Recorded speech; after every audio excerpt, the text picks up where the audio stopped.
हे hi guys, film fever में आप सभी का बहुत बहुत स्वागत है। दोस्तों, इस वक्त है मेरे साथ इंडिया के जाने माने फिल्म एक्सपर्ट और ट्रेड एनालिस्ट श्री तरन आदर्श। सर, आपको आदि पुरुष तो ज़्यादा पसंद नहीं आई, हालांकि बहुत सारे लोगों के भी ओपिनियन आ चुके हैं कि आदि पुरुष को लेकर काफ़ी बातें चल रही हैं और लोग काफ़ी क्रिटिसाइज भी कर रहे हैं जिस हिसाब से उन्होंने रामायण को पेश किया है। अब क्योंकि इस फिल्म के अंदर प्रभास हैं, प्रभास की जो पिछली फिल्म है राधे श्याम, वो भी बॉक्स ऑफिस पर प्रदर्शन नहीं कर पाई। फिर इससे पहले साहो क्योंकि इससे पहले उनकी बाहुबली आई थी, इस वजह से अच्छा खासा कलेक्शन कर ली थी, लेकिन लगातार उनकी जो फिल्में हैं वो क्रिटिसाइज हो रही हैं। एक फिल्म अगर बॉक्स ऑफिस पर प्रदर्शन नहीं कर रही तो दूसरी फिल्म क्रिटिसाइज हो रही है। अब इसका जो इम्पैक्ट है, बड़ी जो फिल्म है साल की, होमवाले प्रोडक्शन के तले, बैनर के तले जो बन रही है सलार, उस पर कितना बड़ा इम्पैक्ट पड़ सकता है? आपको क्या लगता है सर? नहीं, मुझे नहीं लगता आदि पुरुष की कामयाबी नाकामयाबी या औसत दर्जे की भी अगर ये फिल्म जाएगी, एवरेज भी जाएगी, तो कोई फ़र्क नहीं पड़ेगा, क्योंकि सलार एक डिफरेंट प्रोजेक्ट है, एक एक्शन फिल्म है, मॉडर्न कहानी है जहाँ तक मैं समझता हूँ। और जो डायरेक्टर है प्रशांत नील, वो मास ऑडियंस को अच्छा समझते हैं, बहुत पहचानते हैं। तो जहाँ तक मैं समझता हूँ, Prabhas will be presented as a complete action hero in that film, जहाँ तक मैंने सुना है। I could be wrong, I could be right, whatever, but जहाँ तक मुझे बहुत फेथ है प्रशांत नील पे, मुझे बहुत फेथ है होमबले फिल्म्स पे, मुझे बहुत फेथ है प्रभास पे। मैं प्रभास को I think he is a fantastic commercial actor, there is no denying that. हाँ, आप उन्हें आदि पुरुष से या आप उन्हें राधे श्याम से या आप उन्हें साहो से जज नहीं कर सकते। अगर ऐसे ही किसी की पिछली फिल्मों से आप जज करते तो शाहरुख खान की पठान के आने से पहले उन्होंने एक लाइन में, एक कतार में फ्लॉप्स दी थी, पर पठान आई फिर। सिमिलरली सलमान खान की लाइन में कतार में एक फ्लॉप्स आई थी और फिर उन्होंने वांटेड दी थी। तो कहने का मतलब यह है कि भाई, आप किसी फिल्म को, उसकी किसी भी एक्टर को उसकी पिछली फिल्म के साथ, हाँ, हम कंपेयर ज़रूर करते हैं, याद दिलाते हैं कि भाई ऐसा हुआ था, बट ये नहीं कह सकते कि उसका प्रभाव इतना पड़ेगा कि ये फिल्म भी दब जाएगी, क्योंकि हर फिल्म की अपनी एक किस्मत होती है, हर फिल्म का मेकिंग एक अलग होता है, हर फिल्म का सब्जेक्ट अलग होता है, हर फिल्म का डायरेक्टर अलग होता है। तो सभी को एक ही तराजू में नहीं तोल सकते हम। दूसरी बात, प्रभास और प्रशांत नील ये पहली बार साथ आ रहे हैं। प्रशांत नील की अगर मैं बात करूं तो चूंकि उनकी मैंने दोनों फिल्में देखी है, KGF और KGF 2, मुझे बहुत अच्छी मास कमर्शियल फिल्में लगी थी, तो यही मेरी उम्मीद है कि इस फिल्म में भी प्रभास को वो एक अलग अंदाज में पेश करेंगे, लार्जर देन लाइफ कैरेक्टर में पेश करेंगे। उम्मीद तो यही है, फिंगर्स क्रॉस्ड। प्रशांत नील और प्रभास का जो कॉम्बिनेशन है वो देखने लायक होगा।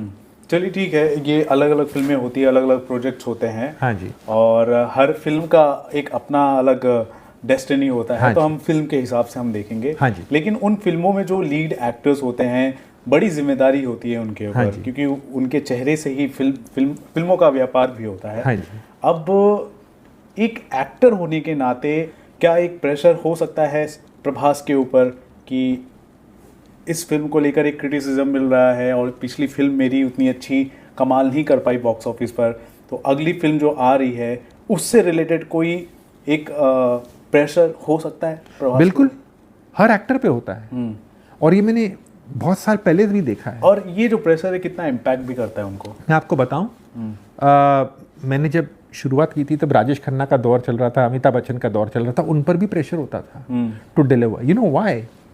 अब चूंकि आप प्रभास की बात कर रहे हैं, तो मैं कहना चाहूँगा, प्रभास ने बाहुबली 1 एंड बाहुबली 2 जैसी हिस्टोरिक सक्सेस दी है जी, ऐतिहासिक कामयाबी देखी है। तो जाहिर सी बात है, जब आपने चौका मारा, चौका तो नहीं कहूँगा, छक्का मारा हो, और अगली बॉल में आप रन आउट हो जाते हैं, और तीसरे बॉल में आप, या नेक्स्ट पारी में आप क्लीन बोल्ड हो जाते हैं, तो आपको दुख तो होगा ही। सिमिलरली हर एक्टर को नंबर्स चाहिए होते हैं। By numbers I mean box office numbers, क्योंकि आज की तारीख में चाहे वो प्रोड्यूसर हो, डायरेक्टर हो, एक्टर हो, या कोई भी उस फिल्म से जुड़ा हो, वो आजकल अपने बॉक्स ऑफिस नंबर्स को ट्रैक करते हैं। राइट। और न सिर्फ अपनी बल्कि सामने वाले की भी। और ये बड़ी पुरानी बात है, उस ज़माने में भी होता था और आज भी होता है।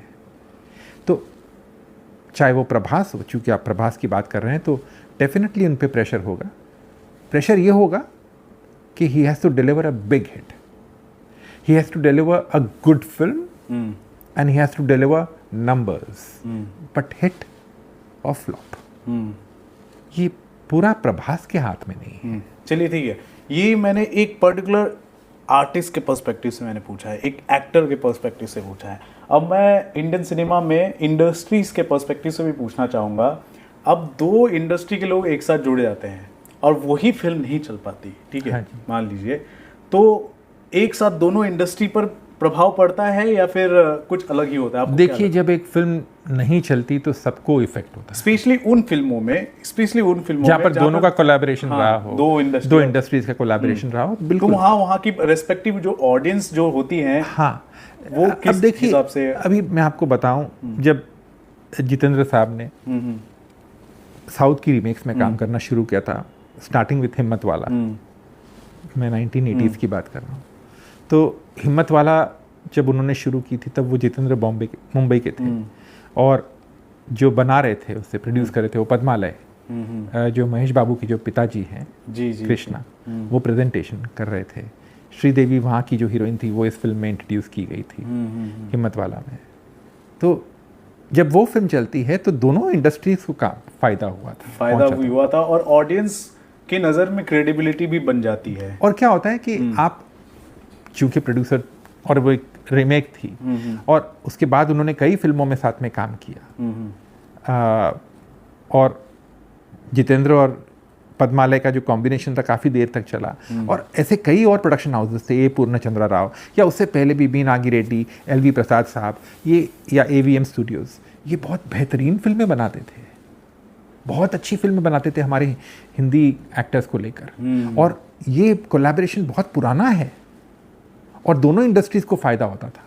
बट अब ऐसा हो गया है कि देखिए, अब स्टेक्स इतने हाई हैं, by stakes I mean the budgets are so high, कि अब जब नुकसान होता है तो कहीं ना कहीं इंडस्ट्री में एक, वो बोलते हैं ना कि थोड़े से वाइब्रेशंस आ जाते हैं, थोड़े से वो सब हिल जाते हैं। उम्मीद करते हैं, पर आप ये नहीं कह सकते कि दोनों इंडस्ट्री का, या इस इंडस्ट्री का फॉल्ट है या उस इंडस्ट्री का फॉल्ट है।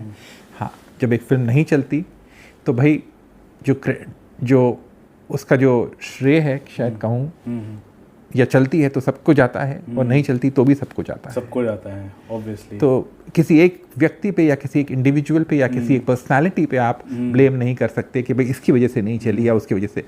Film making is a team effort, and it's also like a risk and reward kind of situation. बिल्कुल, ये बहुत बड़ा रिस्क है, क्योंकि आप सिर्फ, वो कहते हैं ना, एक तीर मार सकते हैं, पर शुक्रवार को वो तीर निशाने पे लगा के नहीं लगा। शुक्रवार को ऑडियंस डिसाइड करती कि किसे आसमान पे बिठाना है और किसे ज़मीन पे गिराना है, तो वो शुक्रवार तय करता है, और तब तक आप क्लूलेस होते हैं। और इंडस्ट्री में तो ये बात मशहूर है कि आपको फ्राइडे से पहले जितने भी रिपोर्ट्स मिलेंगे, कई बार मैं पढ़ता भी हूँ, कई क्रिटिक्स कहते हैं या कई जर्नलिस्ट लिखते हैं सोशल मीडिया पे कि इसकी इनसाइड रिपोर्ट्स बहुत अच्छी। इनसाइड रिपोर्ट्स मतलब क्या? कोई प्रोड्यूसर अपनी फिल्म को बुरा बोलेगा या कुछ मैसेज देगा तो ये सब प्लग्ड इन आर्टिकल्स होते हैं, बाय द वे। जी, आई नो, ये सब प्लग किए जाते हैं, ये होते हैं, ये कई कि हमने इनसाइड रिपोर्ट सुनी, बहुत अच्छे हैं, और कई आजकल के जर्नलिस्ट लिखते हैं ये, वो थोड़े रीट्वीट्स और लाइक्स इकट्ठा करने के लिए कि इनसाइड। तो क्या प्रोड्यूसर ये सभी अपने प्लग कराए जाते हैं ताकि वो हवा बने, पर हवा तब बनती जब ऑडियंस अपने जेब से पैसे खर्च करती है वो फिल्म देखने के लिए, और डिसाइड करती है कि हमें ये फिल्म वापस देखनी है या पिक्चर बंडल है। अल्टीमेट क्रिटिक तो वही है, ऑडियंस इज द अल्टीमेट जज, मैं कहूँगा। सबसे बड़े क्रिटिक आज की तारीख में ऑडियंस है, वही किसी फिल्म को बना सकते हैं और या बिगाड़ सकते हैं, और ये बरसों से होते आ रहा है। हाँ, आज की तारीख में दे आर वेरी रूथलेस, क्योंकि आज की तारीख में उनके पास एक मोबाइल फोन है, टक टक टक करके मैसेज भेज दिया, सोशल मीडिया पे डाल दिया कि पिक्चर बंडल है, और इमीडिएटली 50 और लोग उस पर कमेंट कर लेते हैं या अपने व्यूज़ शेयर कर लेते हैं। तो ये सोशल मीडिया की वजह से भी बहुत सारी चीज़ें आज की तारीख में आग से ज़्यादा तेज़ फैलती है। बट कहना यही चाहूँगा, उस वक्त भी ऑडियंस जज हुआ करती थी, आज भी ऑडियंस जज है। Never under estimate the power of the audience. Right. Audience are the king makers today. ये बात सच है। ऑडियंस भगवान है, ऑडियंस भगवान है, और ऑडियंस के भगवान को अगर आप उस तरीके से अगर आप दिखाएंगे तो ऑडियंस बिल्कुल बख्शेगी नहीं। आपका इशारा आदि पुरुष की तरफ। आदि पुरुष की तरफ है।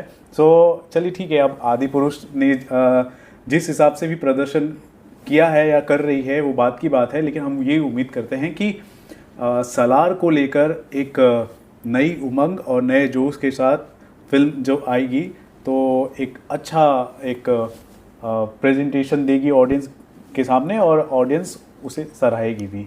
I am damn sure.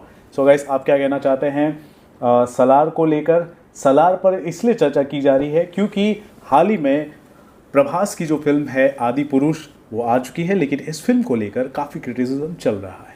अब ऐसे में क्या उनकी अगली फिल्म सलार के लिए रास्ता साफ होगा या फिर उसके लिए भी कड़ी मुश्किलों का सामना करना पड़ सकता है? क्या आप मानते हैं इस पूरे मसले पर? ज़रूर बताएं हमारे कमेंट सेक्शन पर और देखते रहें आपका अपना channel filmy fever. This is Ravi Gupta signing of.